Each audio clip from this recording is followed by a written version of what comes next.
Gravando, senhor presidente. Então, tá ótimo. Então, vamos iniciar a sessão de julgamento da terceira Câmara Julgadora, sessão do dia 18 de dezembro de 2024, última sessão desse ano. Temos 2 processos em pauta e a gente vai começar com o processo 4139-907 de Tecnofluidos, que eu sou o relator. Eu vou passar para o meu voto já. São diversas acusações, mas no meu voto eu já deixo claro, vou iniciar lá pelo item 22, né? Inicialmente, cabe destacar que o item 1.1 foi liquidado integralmente, conforme manifestação do núcleo fiscal de cobrança. Então, passo a análise do recurso de ofício.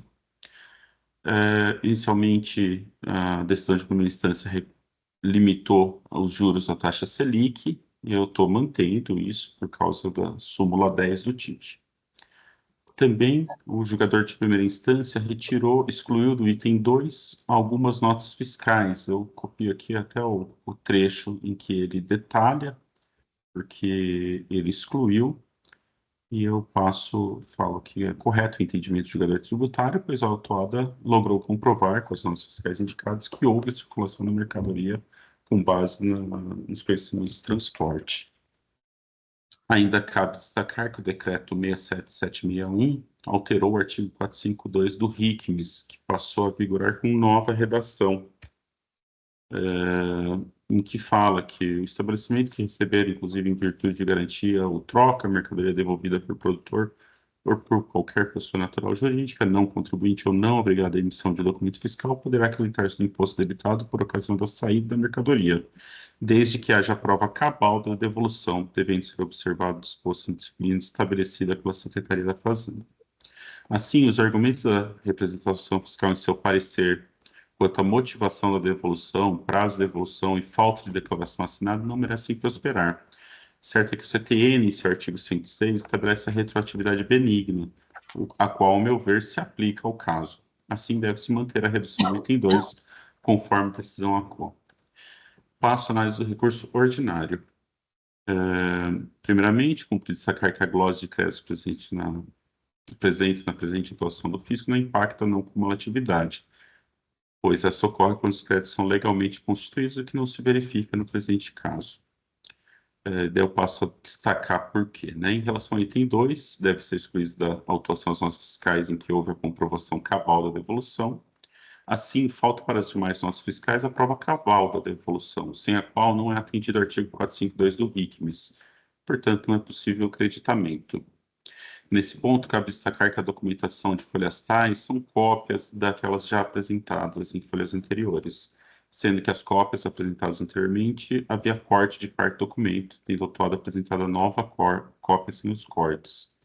Todavia, entendo que tal documentação trata em sua maioria de formulários padronizados autuado e anotações das mesmas, mas não geram prova cabal da circulação da mercadoria. Dessa forma, não pode ser acatado que houve a devolução.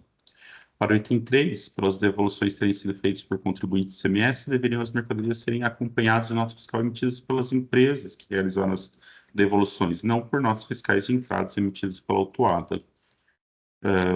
Isso é devido tanto para o ICMS quanto para o ICMS-ST, em linha com a decisão normativa CAT 04/2010. Entendo que os contribuintes não podem adotar formas diversas de cumprimento das obrigações, né? Mesmo que não gere prejuízo erário. Isso decorre da falta de legalidade de se proceder dessa forma.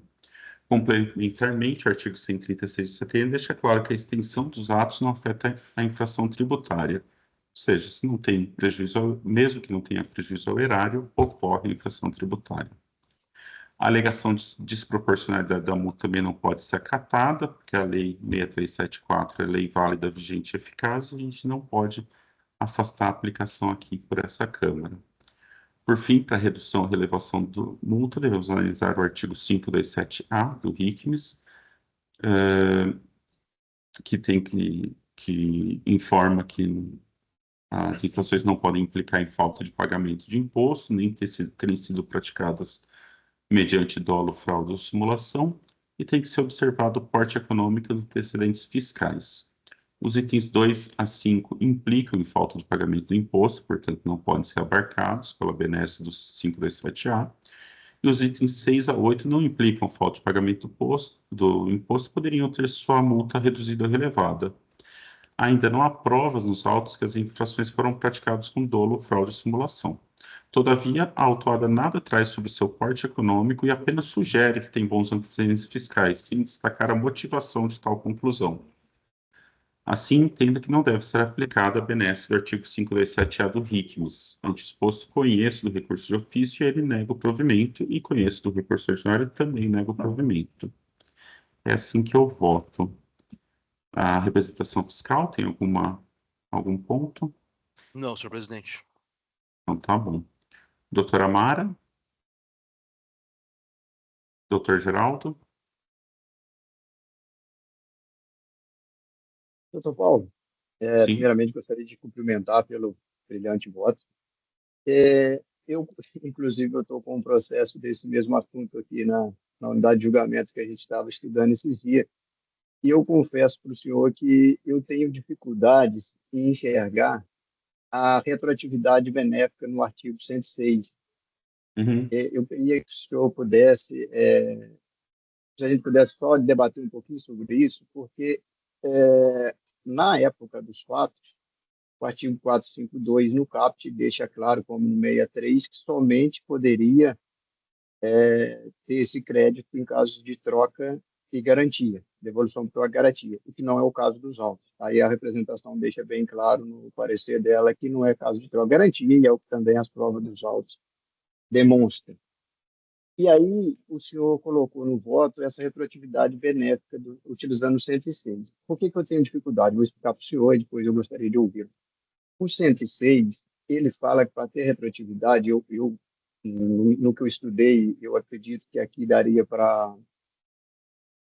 podemos enquadrar no 106 2B do CTN, que seria a única possibilidade, a meu ver, mas é aberto a nós discutirmos. E o problema do 2B é que ele fala, na parte final, desde que não tenha sido fraudulento, não é o caso, não tem notícia de fraude, mas que não tenha implicado em falta de pagamento de tributo. E aí, como o senhor mesmo bem elencou na parte final do voto, onde o senhor coloca que não pode dar a benesse do 507, porque nós estamos falando de crédito indevido, que pode implicar em falta de pagamento de tributo. E aí eu também aplico aqui esse mesmo entendimento, e aí eu tenho dificuldade de ter essa retroatividade benéfica, usando o decreto que, a partir de 2023, que, a meu ver, foi uma evolução da legislação, de permitir esse crédito em todo tipo de evolução. Se o senhor puder falar Sim, alguma sim. coisa a respeito. Obrigado. Se puder só um segundinho, estou só pegando aqui para poder falar melhor, né? Eu, eu entendo que, por exemplo, a infração dos itens, elas estão baseadas no artigo 452, né? Então, eu entendo que o 106, falando no item 2A, ele deixa de definir como infração. Então, se a infração, né, a infringência está baseado no artigo 452, eu entendo que, tendo sido alterado o artigo 452 e deixando de ser uma infringência, deixando de limitar essa devolução, né, vamos falar assim, ela pode ser aplicada nesse caso, porque antes você não poderia ter feito essa devolução dessa forma. Com a nova alteração, eu entendo que é permitido ser feita essa devolução. É isso que eu entendo, mas estou aberto a discussões, a outros entendimentos. Mas aí eu acho que é muito Entendi. É porque justamente era essa a dúvida quando eu li o voto do senhor. Como o senhor citou o 106, eu tentei, na minha opinião, enquadraria na linha B. Então, o senhor enquadrou ele na linha A. Sim, porque o 452 está como infringência, né? Está infringência do Muito bom, né? 452. Eu fui até conferir isso para ter certeza, porque eu já fiz há algum tempo o voto. Deixa eu dar uma olhadinha aqui, que eu não tive esse cuidado de ver a infringência no relato, né? O senhor fala no relato de Uhum. acusação. No próprio auto de infração, né? Lá nas páginas Sim, sim. 1 a 6.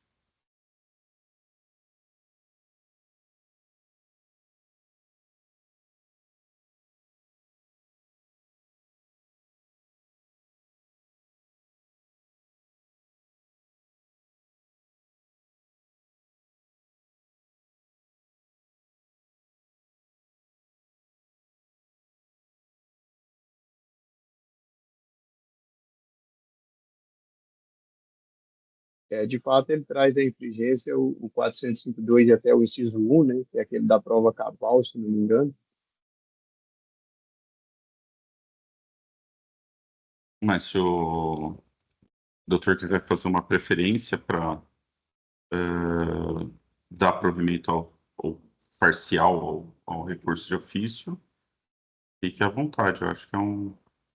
Eu confesso para o senhor, se o senhor me permitir, eu até, para não atrasar, eu já até preparei o voto de preferência, Perfeito. porque, no meu sentir, ele enquadraria na linha B, e aí não teria essa possibilidade. Mas eu entendi o que o senhor falou. Mas até onde foi meus estudos, se o senhor me permitir, eu gostaria de fazer, então, um voto de preferência. Perfeito. Se puder solicitar a preferência, eu já defiro aqui. Tá bom, obrigado. Enquanto ele está registrando, doutora Luzia, tem algum comentário? Não, nenhum comentário.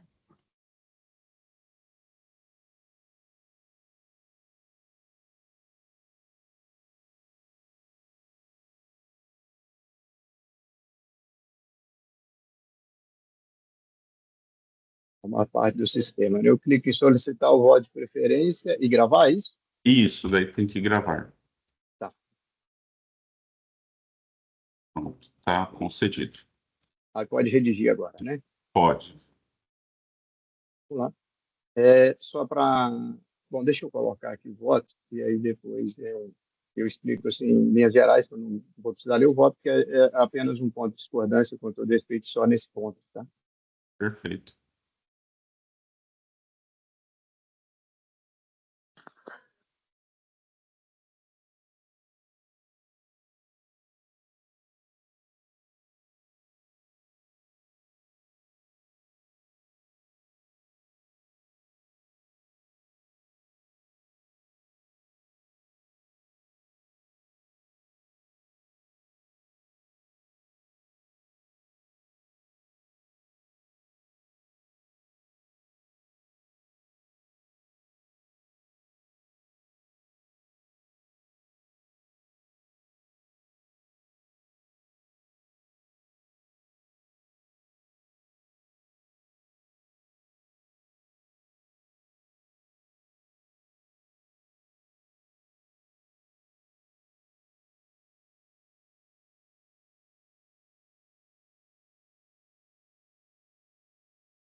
Doutor Paulo, só uma ajuda, por gentileza, aqui. Questões de antecedente conhecimento, não há questão, correto?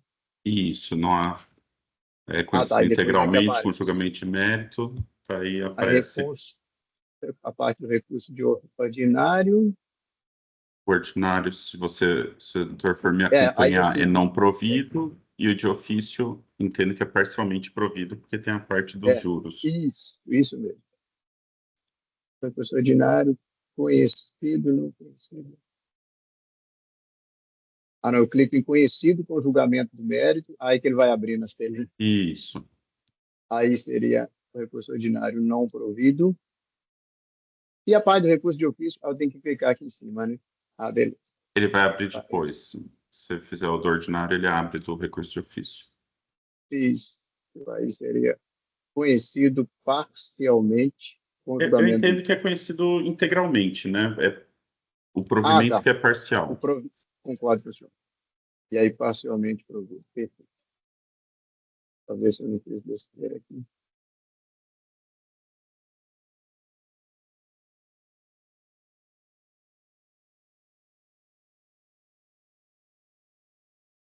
Bom, eu registrei o voto, só explicando para a outra Câmara Julgadora.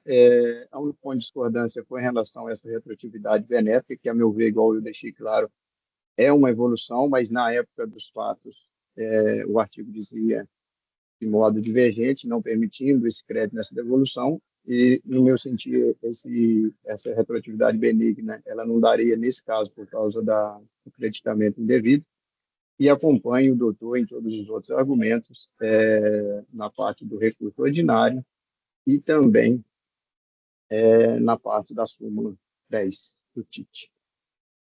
Perfeito. Mais algum sem comentários, não vou encerrar os debates. Ok. Encerrando o debate. E eu vou verificar o quórum.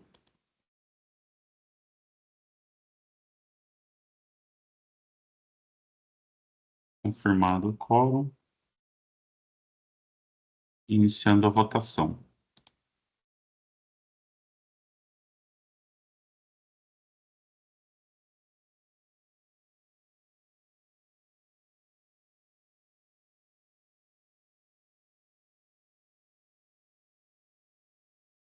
E encerrando a votação.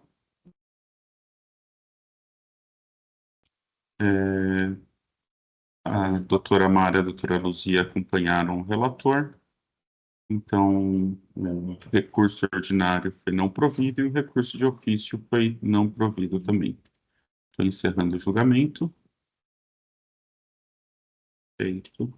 Agora vamos passar para o... Foi encerrado.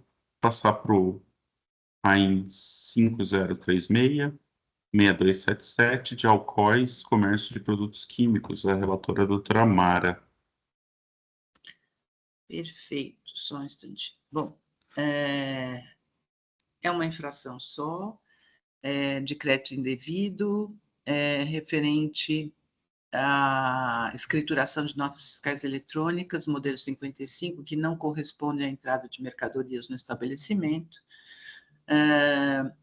Embora eles tenham sido escriturados, está se questionando e terem sido emitidos pela empresa Petrobol, constatou-se em sede de PVF que essas operações não se concretizaram.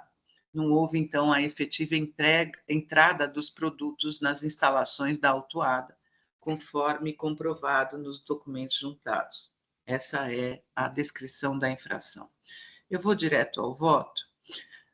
Conforme relatório fiscal exposto pela fiscalização, entendo que a recorrente não se desincumbiu de comprovar a efetividade das operações, nem mesmo sua boa-fé, dado que sequer traz aos autos a prova do pagamento das operações que alega ter realizado com a empresa Petrobol. Vejamos, as mercadorias supostamente adquiridas pela empresa autuada deveriam ser retiradas na empresa Telic, Logística e Serviços Limitados, conforme descrito em todas as notas fiscais que compõem este auto de infração.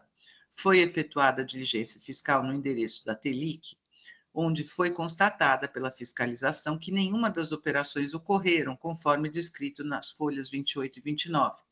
Em razão disso, foram solicitadas verificações fiscais junto à emitente das notas fiscais, a empresa Petrobol, localizada na cidade de Ribeirão Preto.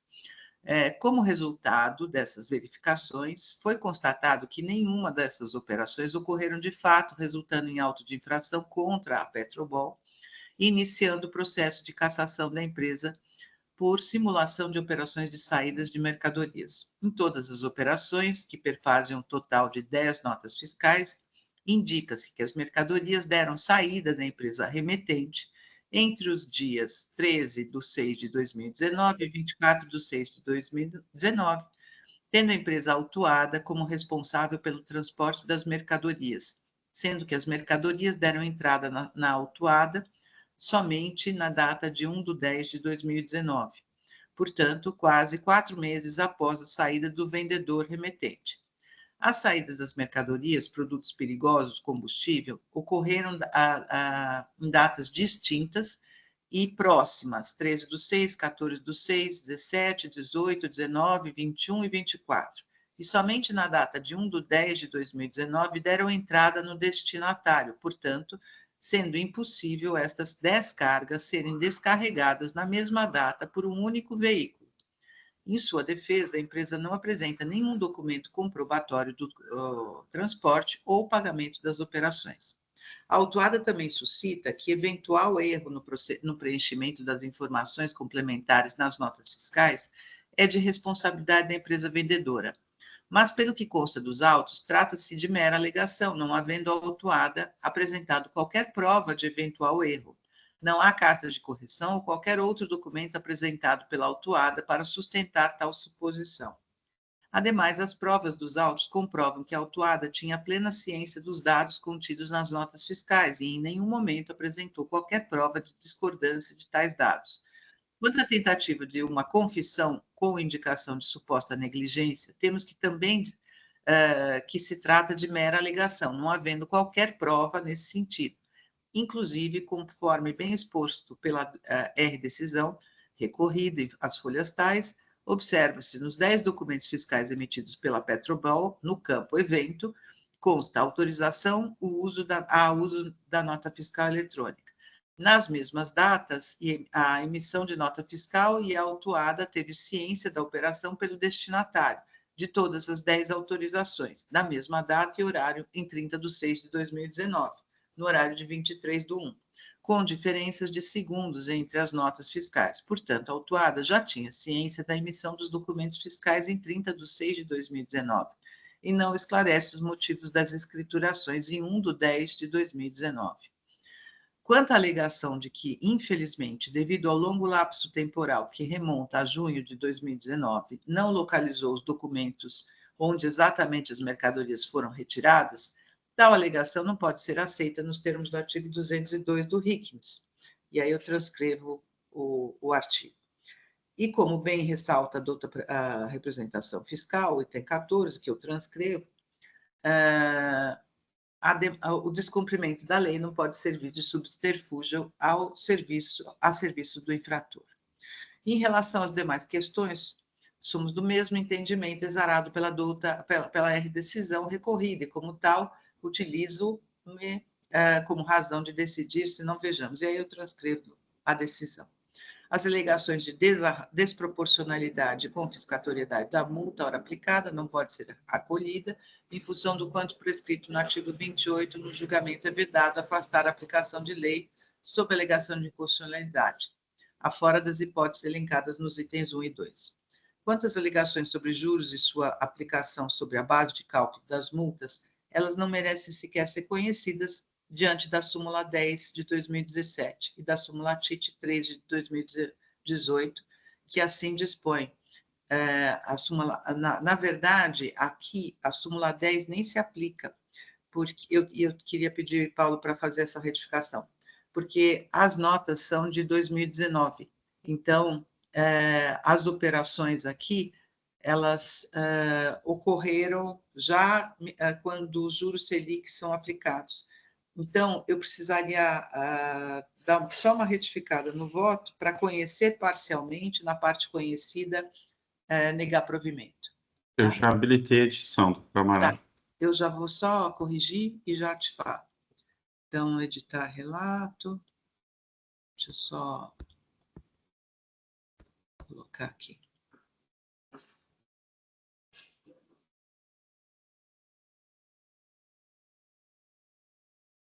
Só vou deixar da súmula 13 de 2018, tá?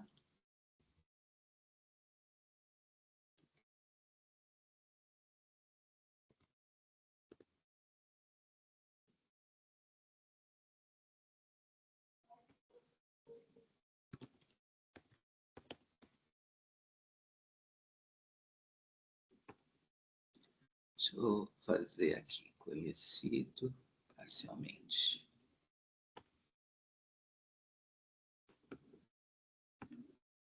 Ih, ele não está indo? Ele não está mudando aqui. Travou. Deixa eu ver aqui.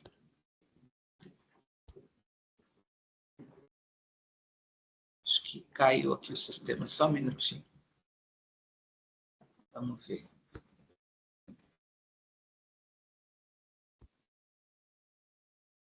Não provido. Beleza, deixa eu ver só se foi a edição aqui. Conheço parcialmente.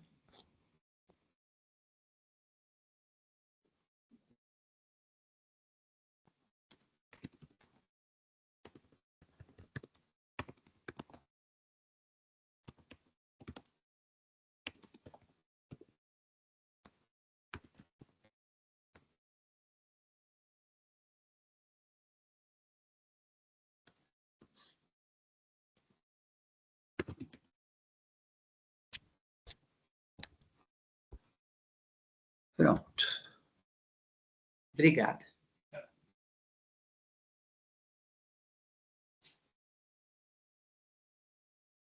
Já está registrado. Você está no mudo. Não, já está corrigido. Então, tá bom. Vamos lá. O voto já está registrado. Eu perdi aqui no sistema. Segundo só. A representação fiscal, tem algum Não, senhor ponto? presidente. Doutor Geraldo? Não, senhor presidente, apenas gostaria de cumprimentar a doutora Mara pelo brilhante voto, nada a acrescentar. Doutora Luzia? Também nada a acrescentar, só cumprimentar a doutora Amada também pelo voto. Eu também vou acompanhar a relatora. Então, vou encerrar os debates. Verificar quórum.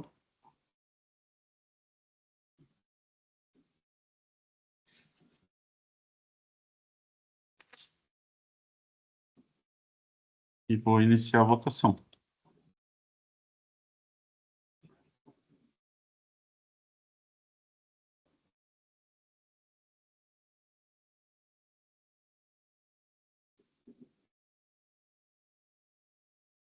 Encerrando a votação. Então, pelo voto da relatora, o recurso foi conhecido parcialmente e, na parte conhecida, não provido. Encerrar o julgamento. Encerrado. Assim cumprimos toda a nossa pauta de hoje. Encerrando a sessão de julgamento.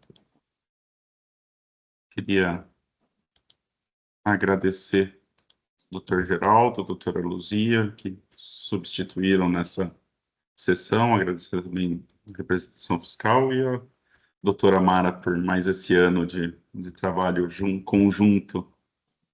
Isso aí. Firme e forte, sim. Jailson, pode encerrar a gravação?